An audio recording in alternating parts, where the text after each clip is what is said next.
Ladies, gentlemen, everything in between, hello, welcome to the channel. I got a request to react to some kind of, I don't even know what it was called. It was like some weird laws that were brought over to the UK, and they have to do with Jim Crow during World War II. On this channel, I've noticed a lot of y'all enjoy my history reactions, specifically about World War I and World War II, Winston Churchill, all that going on.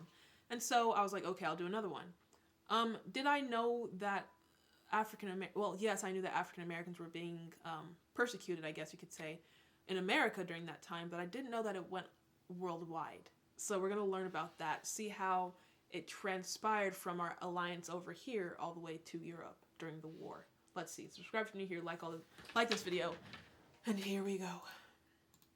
I think racism, prejudice, and all those other isms are just they're the thought process of an idiot, honestly. Anyways. The US is one of the most notorious white nations in regard to its massive racial problems, particularly... Like, right off the bat, who thought colored waiting room, colored bathroom, colored water fountain? It's just stupid. Because someone has a different skin color, you feel like they should use a different bathroom than you? What makes you so special? Idiot. Its massive racial problems, particularly in regard to the African American community. Most members of this community are descendants of the slaves brought over from Africa, and this legacy still affects their standing today. In a previous video, I outlined how America had inspired Nazi Germany. While many may feel the US racism leading up to and after the war is indicative... Ooh, the lynching in the background, school, burn, oh. Ay. This is going to be a heavy video. Prepare, ladies and gentlemen. Indicative of wider racial prejudices in the West. Oh, blackface. I feel like it would be a different thing if we acknowledged all this crap, but I feel like we try to hide from it over here.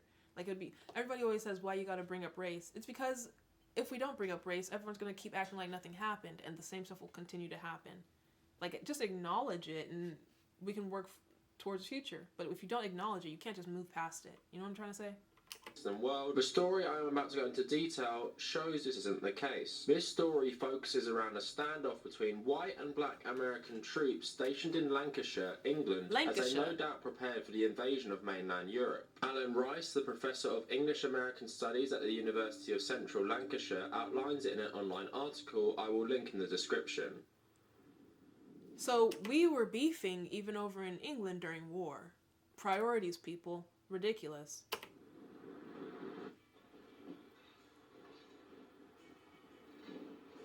In the late 1980s, bullet holes were found in the woods by a bank in Bamber Bridge in Preston. These shots were fired by American GIs against their own military police. The maintenance worker who found the holes asked locals how they had got there and was told they were the remnants of the Battle of Bamber Bridge. This is when African American troops in the town faced off against white military police on the night of June 24th to 25th, 1943.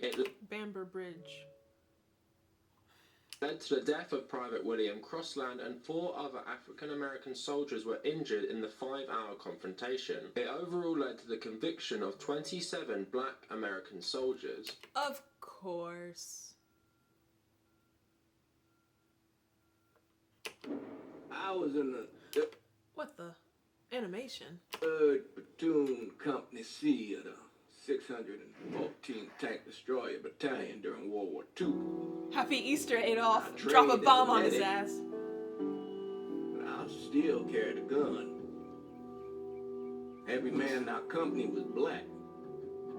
The Army didn't know what to do with us other than they didn't want us fighting with the white men. So send them back home. Why are they risking their lives? That's what I say, like, sometimes too. It's like, why would you join the army or anything in a country that doesn't even, like, care to acknowledge your existence or the history of your existence or acknowledge the pain that your people have suffered in this country? But you want me to risk my life for you? Are you on drugs? Glimbach was that little French town up there near the border with Germany, and we were ordered to take it.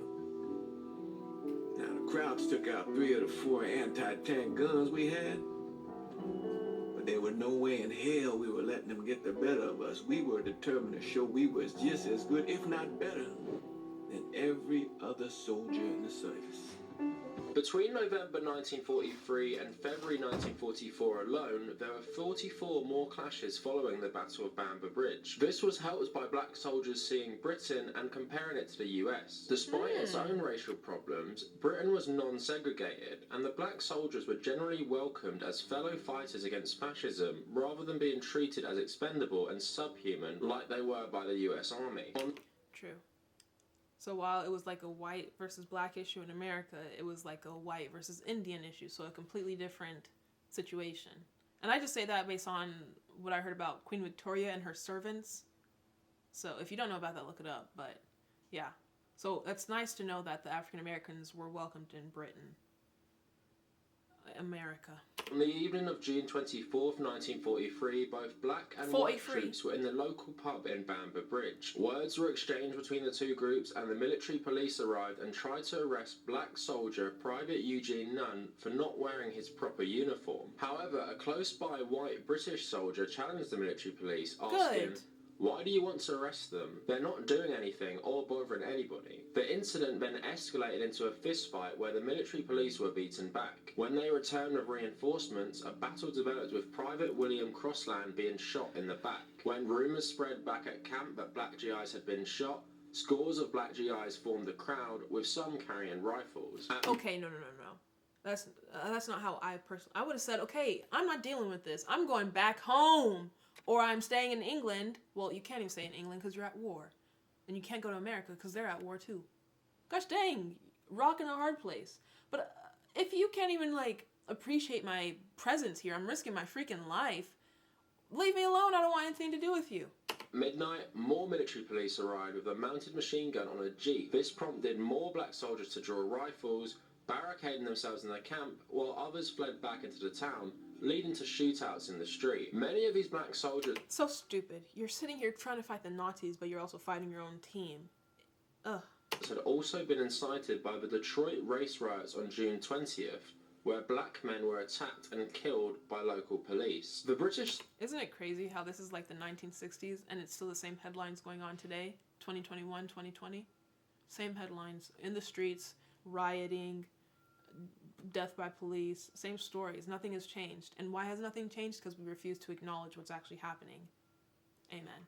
Soldier in the battle is a good example of the general attitude the British had to the Americans' extreme racism. No doubt the British had their own problems. The British government did not object to the US's segregationist policy, as they didn't want to cause trouble among their allies. However, cabinet members still rejected it and didn't want to lead their own people in adopting the American attitude towards black people. However, they still didn't want the British civilians interacting too much with the black GIs, as they ultimately wanted to keep in the Americans' good graces.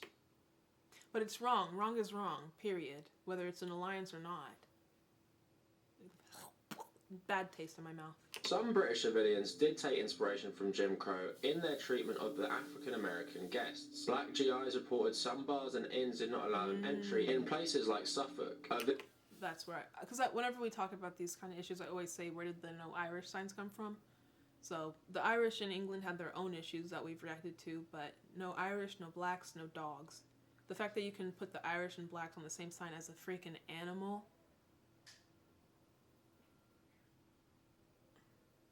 What is it?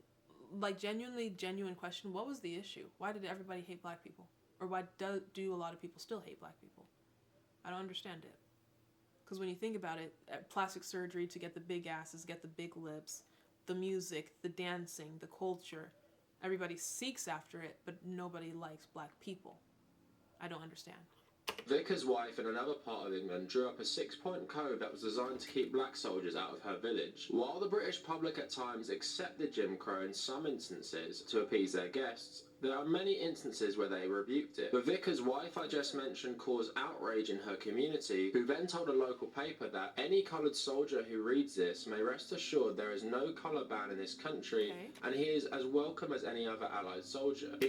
This is also why I asked you guys, if I go to a certain place in Europe, like, obviously London is very diverse, America is very diverse, but not everywhere in the world is very diverse, which is why I'm very peculiar. Even in America, there are some, even like my nursing program that I'm in, I'm the only black girl in the entire program at my school. So it's still you have to be careful with where you go, what positions you put yourself in, how you speak, how you present yourself, the things you say, the opinions that you give. Still to this day, that's just something you grow up learning as a black person. So, and I can already see the comments, well, that's not just a black problem, that's a problem I faced, but it's not in the same caliber. Sorry to tell you, Jonathan, Richard. You will find that the vast majority of people have nothing but repugnance for the narrow-minded, uninformed prejudices expressed by the vicar's wife. There is and will be no persecution of coloured people in Britain. Another instance saw 2 white American soldiers trying to eject 2 African Americans from their seats on a London bus. Baby boy! This isn't America. The thing they did with Rosa Parks where get up and sit in the back or get up, give up your seat. You're really trying to do that on the big old red buses in London? The what's it called? The entitlement that was so embedded into these people back in the day, even still today, the entitlement to think that you can go all the way over to England during a war and still demand a seat. Sit your ass on the floor. What? Are you serious? To which a female conductor told them, you Get the can't fuck do outta that sort here. of thing here. Exactly. We won't have it. Either you stand or you go off. To which the soldiers remained stood without causing further problems. Exactly. The black soldiers were often talked of fondly in the newspapers. Reports of them on hikes, picnics, and participating in church ceremony filled the pages. In his essays, George Orwell said the white American GIs were oversexed, overpaid, and overheard. And went Oversexed? What does that mean? on to write that the general consensus of opinion is that the only American soldiers with decent manners are Negroes. This was in line with the white... I don't like that word, though. Negroes. Negroes to me is just like saying the hard ER word. Because they were both used as derogatory terms back in the day, so... But anyways. Highly quoted British saying that, I don't mind the Yanks, but I don't care much for the white fellows they brought with them. LOL. Okay, I don't... So that's also why y'all keep saying Yanks and calling me a Yank. It's been a term y'all use to refer to Americans. But I love that. Well, I don't love it, but it's comical. I don't mind the Yanks. Everybody tolerates us, but I don't quite care for the white entitled men that they brought with them. Relatable. Understandable. This thing might turn into something. Motown? You're mistaken. Here comes something now.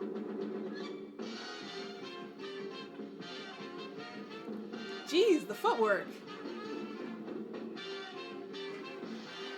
Life is not the Former black same. GIs often later discussed fond memories of their time in Britain. Black veteran Cleof Hathcock remembers, at the time the jitterbug was in and the blacks would get a buggin', and the English just loved that. Ooh, would get a buggin'. I guess it's like a form of dance.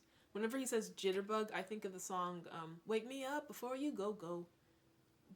Yeah, the buggin', I guess, was a style of dance back in the day. They brought it over to England and did it. We just did a video a couple videos ago about like the iconic bands of England, and it's really cool to see like at the time the different styles, the music, the fashion, the dancing. I got a lot of comments saying like, yeah, our British rock scene was amazing, the Beatles, Oasis, the Police, but also let's not forget Motown, which was popping off in America at the time. So it's like both, it's just nice to see coming together and being stupendous together. We would go into the dance or just take over the place because everybody wanted to learn how to do that American dance, the jitterbug.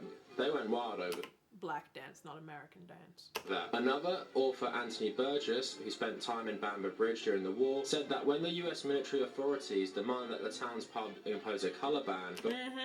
I was just about to say that. I went up to South Carolina, Myrtle Beach for vacation because I'd never been to a beach, and we visited the first colored school. It's disgusting to even have to say that, but the first colored school in the state, and it was actually shot up at one point, as well as a bar that was near that area. So it's like they just don't... who's they? We all know who they is. I'm not going to say it though. But they, at the time, they just didn't want to see the black people or colored people happy, expressive, positive, or, you know, doing anything for themselves or benefiting in any way. So of course, as they come over to London and are enjoying themselves teaching the buggin', they want to shut it down because they're bitter old bitches with cracked skin and just sunburns. The landlords responded with a sign that read, "Black troops only," to which a white lieutenant commented that England must be pretty ignorant to let white girls fraternise with Negroes. Ironic, because it's completely backwards, but... And sorry to say the comments about the cracked skin and stuff. Y'all just don't wear lotion, though. Comment down below. Every single day when you get out of the shower, do you put lotion on your entire body? The events in Bamber Bridge encapsulated the Jim Crow segregation laws that the US Army tried to impose in the UK. The open arms welcome the black soldiers received from the British clashed with the resentment by the white Americans. The Bamber Bridge pub and many pubs in England at the time were a mixed race sanctuary for the black troops that was... Okay, but I feel like these aren't white American women, though, because even back in the day, most of them had the same opinions as the white men. So these are probably British white women dancing with the black men. Absent back home, and it's no wonder that this caused issues with the institutionally racist US Army. In 1948, Harry Truman desegregated the army, and the convictions of the black troops were mostly overturned after the events of Bamber Bridge. Because you needed us to fight your stupid war. However, many black soldiers would return from fighting fascism to a system that had inspired the Third Reich's own laws in the first place. It is noted by veteran Wilfred Strange that the impact these soldiers had by serving was the initiation of the civil rights movement, because these soldiers were never going back to be discriminated against again. None of us were. Because they saw how life could be in England, and they came back to the misery that was in America. The KKK, burning crosses in your front yard, just for living where you live. Like, if you can go to a dance hall and dance with whoever you want just to come back to the misery, I would be like, no, this is wrong. Like, we've seen the world now. We've seen how life can be. So let's change our home to be better. Which was the entire purpose of the Civil Rights Movement and Black Lives Matter and all these other justice movements. However, the US Army would still face severe race issues, especially in the Vietnam War. Vietnam saw black people make up a disproportionate amount of the servicemen fighting and killed during the war. US Army bases were full of racist symbols, and at times there were Klan rallies and cross burnings, even in Vietnam. The Vietnamese... That's so bonkers. This is why I said you have to be mentally unstable to even be racist. Because you're all the way in Vietnam fighting a war. And you're still thinking about, okay, but I still need to let these black people know I hate them and burn a cross. Weird. Mentally unstable. Genuinely. These communists preyed on this discrimination, constantly reminding the black soldiers in propaganda that their true enemy was white America and not the Vietnamese. It's a smart tactic by the Vietnamese. Imagine if the black people switched sides, though. That history is so weird. Yeah, I must say, it's so weird. Just life. Some black veterans who were captured recall being asked by their captors why they even fight for the US when they treat them so badly. But rife racism in the US was a constant stick the communist bloc used to beat America with in the Cold War. The fight for equality still goes on today in 2019, with black Americans still suffering at the hands of an oppressive and institutionally racist system that still exists in many parts of the country. There is no more apparent Trump supporters. But I must say, I go to school with a lot of Trump supporters, and they're not all bad. Sure, their opinions and morals and political views are questionable to me, but as people themselves, they're not terrible. I've come to learn that just being around them so much. But yeah, if you're going to a rally and stuff, I like, that just scares me. But the ones that I've met and actually talked to, they're not so bad. Yeah. An example of this racism still existing than the presidency of Donald Trump. What this episode of history represents is that even in colonial Britain, Jim Crow and the extreme racist attitudes towards black people was utterly out of touch. Trump had Trump supporters in England? I thought y'all were always taking the piss out of him, but he actually had supporters over in England?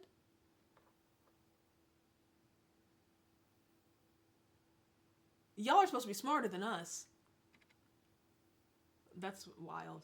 It is not surprising on this evidence that the US still has a major race problem 70 years later. Because no one acknowledges it. Video? If you liked it, leave a like, comment, and let me... Anyways, that's the end of this video. That was a whole whirlwind of just emotions, thoughts. Not much has really changed since, like you just said, 70 years have passed. Yeah. Just take it day by day and be a good person, I guess. Anyways, I'll see you on the next one. Bye.